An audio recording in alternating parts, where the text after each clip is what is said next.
in the 1990s, there was maybe no person more synonymous with New York City than Kelsey Grammer.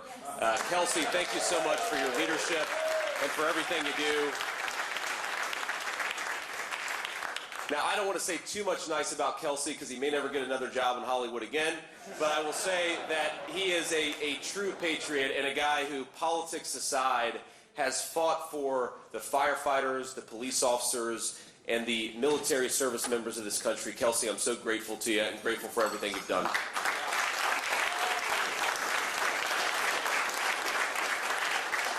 Now, I started the day in New York City, and I have to say I love this city, and the person that, no offense to anybody else, that I'm most grateful is joining me today is my beautiful wife, Usha. And I'm thrilled to have her,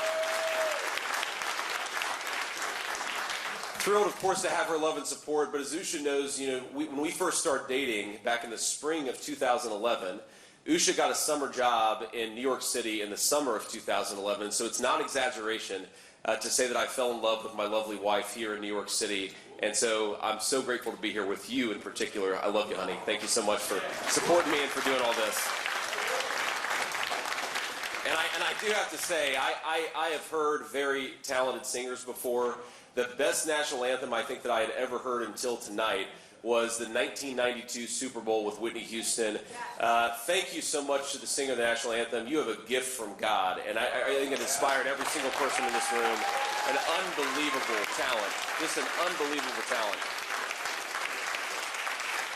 But I want to talk a little bit about today because I started out in New York City this morning. I should say, started out in lower Manhattan. I've been in New York City all day.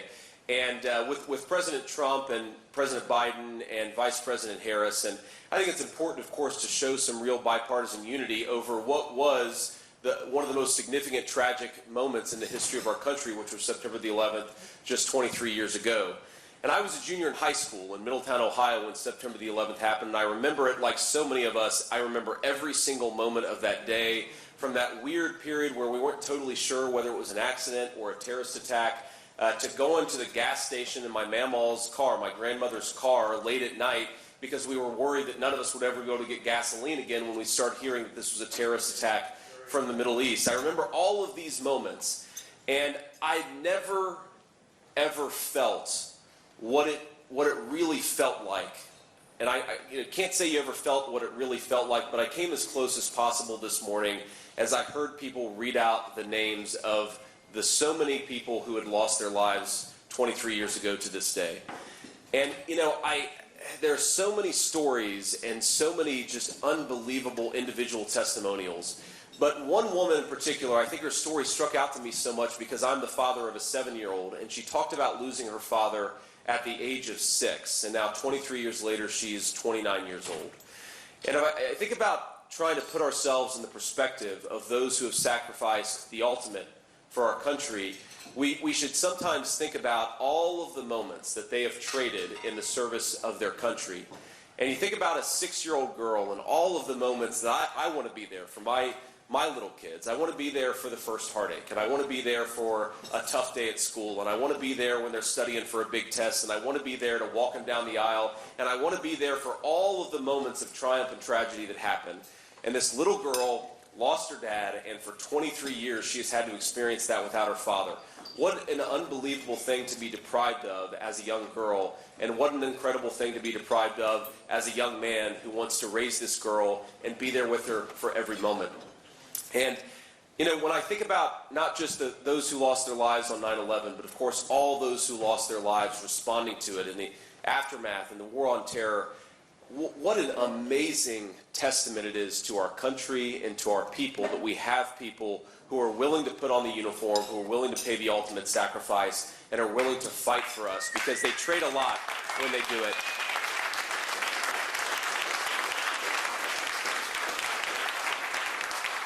And of course, as Abraham Lincoln said, I think we should take increased devotion to that cause for which they gave the last full measure of devotion. And I think that's what this evening is ultimately about, serving the warriors and serving the people who made it possible and still make it possible for us to live in the greatest country in the history of the world. So thank you for having me. It's one of the great honors of my life for being here. God bless you guys, and God bless this organization.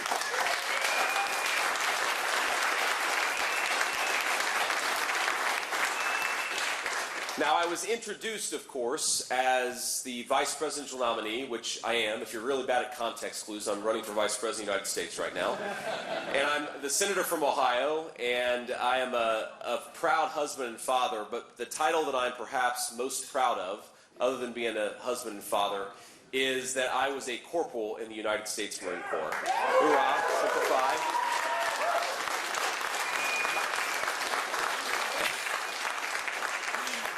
And I will tell this story, and I hope that it doesn't offend anybody in the room, but when I enlisted in the Marine Corps, I had a very good friend from back home who, around the same time, enlisted in the National Guard. And I caught up with him a couple of years later. He was in the Army National Guard, and he said, you know, the Marines and the Army are actually very similar in one profound way. And I said, what's that, man? And he said, well, we both go to war with the equipment the Army doesn't want anymore. And I think that a lot of us who grew up in the 9/11 generation recognize that one of the things that we just have to do better by our warfighters is give them the equipment that they need, not just to win the war, but to maximize their success of coming back home safely. And when I think about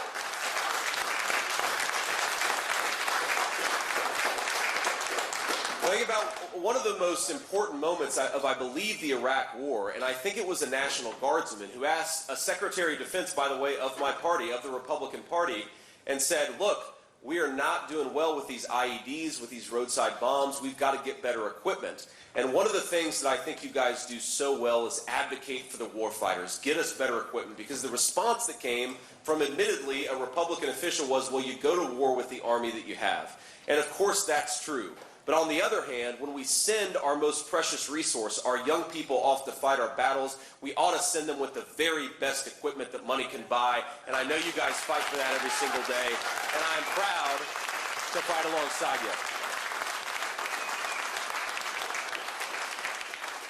you. Now, I will say, as proud as I am of my service in the United States Marine Corps, it maybe shouldn't have gone as well, because I think, like a lot of family members out there, and we have so many great family members who make it possible for us to do what we have done in our military and Guard careers, my mamaw loved this country. She loved the United States Marine Corps, and she was very proud of me. But when the recruiter came by in the spring of 2003 and said, Bonnie, we think your son is going to enlist in the United States Marine Corps, she said, step 1 foot on my porch and I'll blow it off. Because like a lot of grandmothers and like a lot of parents out there, I think she was a little bit worried about what military service entailed.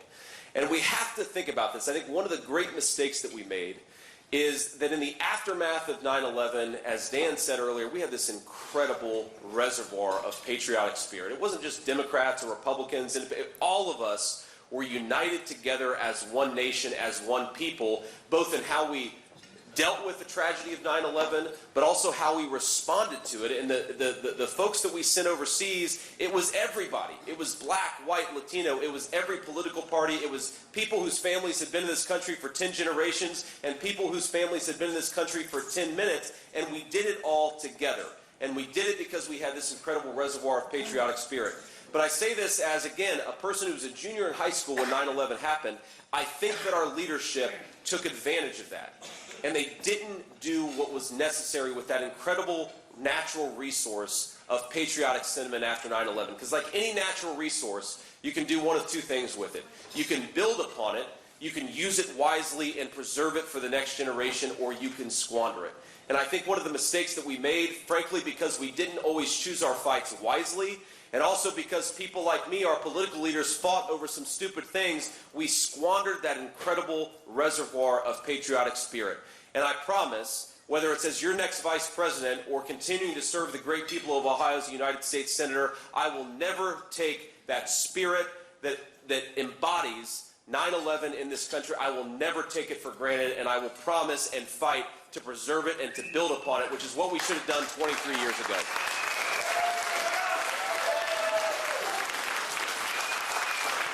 Thank you.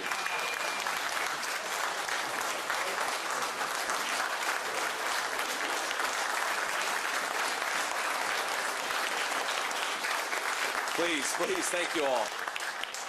Thank you all so much, but please, I'm a politician with a microphone. I've got about another 4.5 hours to go, so buckle yourselves in, get a nice drink, No, I know we got a lot of great speakers, so let me just say a few more things. So first of all, speaking of that patriotic reservoir, I will say, as a Republican VP nominee coming in a fractious political environment, I'm sure we've got Democrats and Republicans in this room, I expected to not get nearly as warm of a welcome in the city of New York. And I will say that we have been, from President Trump and me, I speak for both of us saying we are so thrilled to be here in this city and to get to remember the incredible sacrifice on 9/11 and frankly to celebrate the American spirit that came after it. And I've had so many good conversations. I've had so many good moments of talking to firefighters and police officers, family members who lost their lives on 9/11. This is a great city and a great country, and I'm very proud to be here today. But I will say I even got, my wife and I went on a walk in Central Park just a couple of hours ago. We had a little downtime. And I think the most welcoming thing that I got was the universal Manhattan symbol of "We're number one" from somebody who is nearby. So it's been good vibes all the way down here in New York City. But all kidding aside, we have gotten a great reception, and I'm sure that President Biden and Vice President Harris got a great reception because this is a great country, and we're here to celebrate an incredible spirit of patriotism in the wake of 9/11. And nobody embodies that more than the National Guardsmen who served this country honorably over the last 23 years and well before. And I'll tell you, thank you.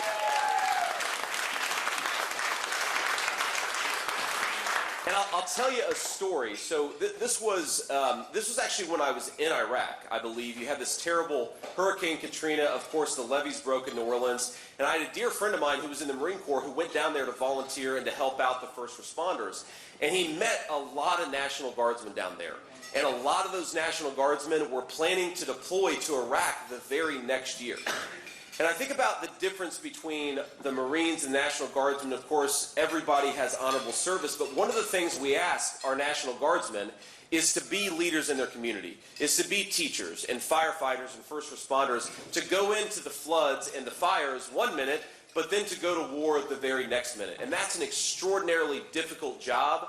It's something that not everybody or even most people in this country can do. And again, it is a great testament to this country that we have so many who are able to do it and able to do it well. And that is what I think about our National Guardsmen. They can juggle many balls. They can wear many hats. God bless you guys, and thank you for doing everything you do. It's an incredible thing.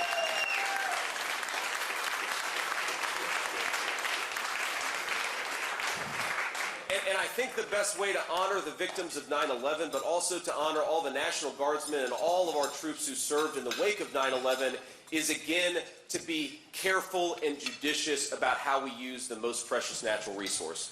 And what do I mean when I say that? Look, I wish that I could invite every single one of you to see this country from the perspective that I've seen it from over the last 7 weeks. Because running as vice president, you fly everywhere, you talk to different people, you get to see this country in a totally new light. And I will tell you, we have the most beautiful country in the history of the world. We've got the best natural resources, we've got the best people, the best workers. We have an incredible thing. But the best natural resource that we have, and we still have it even today, is that we have millions of young people who are willing to put on a uniform, and if the country demands it, sacrifice their lives for their fellow countrymen. Amazing to think about what that means and what that requires.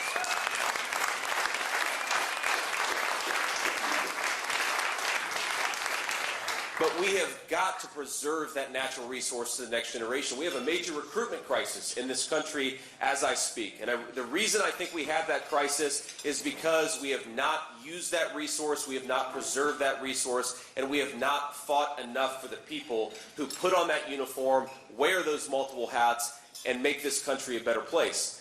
Now, I know one of the most important issues for our guardsmen is that they go and they do everything that's asked of them, but sometimes they don't have the parity and healthcare options afterwards. And that is something we've got to fix, and that's something we've got to change, and we're going to do it every single day. And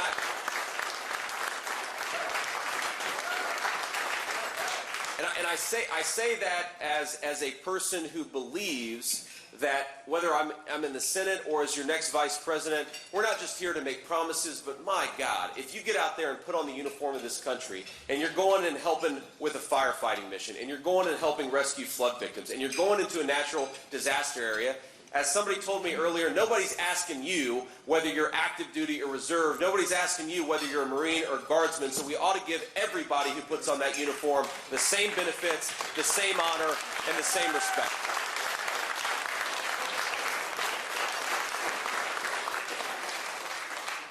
And let me just leave you with this thought. And I think, look, we had, of course, the great bishop give an opening prayer, and I'm actually a convert to the Catholic faith. And there's like 3 of us over here, apparently. God bless you guys. But, you know, one of the things, you know, when you go to Europe, you see these old buildings, these beautiful buildings, these wide streets. And I think it's obviously a great thing to see and a great thing to visit. And you ask yourself, what is the thing in America that lifts up the human spirit? What is the thing in America that I think is really a testament to the American spirit of innovation, the people who conquered the stars, so I believe we're going to go to Mars? What is the thing that we really have left as a physical landmark? And the answer is the American skyscraper. It was invented in this country. Of course, New York City is the city of the great skyscraper. And when I come here, whether it was the first time during Fleet Week as a young Marine, and by the way, thanks to all the investment bankers who bought us beers. I had a terrible headache the next morning. We had a good night the night before. But whether it's coming with my wife and walking these beautiful streets and seeing these incredible testaments to human drive and innovation and ingenuity, these buildings are, I think, the great American commitment to the physical infrastructure of our world, the great American legacy. And there's a reason why they knocked down 2 of the most beautiful architectural specimens in the entire city of New York and the entire world, because that is the great contribution of this country, the skyscraper. And while I am sad, and while I look at these old buildings, those 2 twin towers, and think about how great it would be to see them in the New York skyline, here we stand 102 stories above the ground in a building that is not just the tallest building in the United States of America, but is a testament to the fact that yes, we build, but when other people destroy, we build up again, and we build up more powerful and taller and bigger. And that is, to me,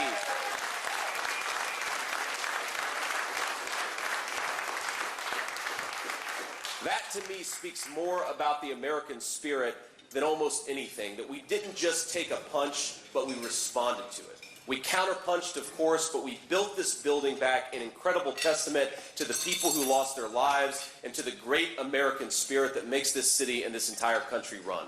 So with gratitude for the National Guardsmen who have served, with incredible gratitude to the National Guardsmen who serve today, thank you for serving and fighting for that American spirit. As your next Vice President, I promise to do the same. God bless you guys, and thanks for having me.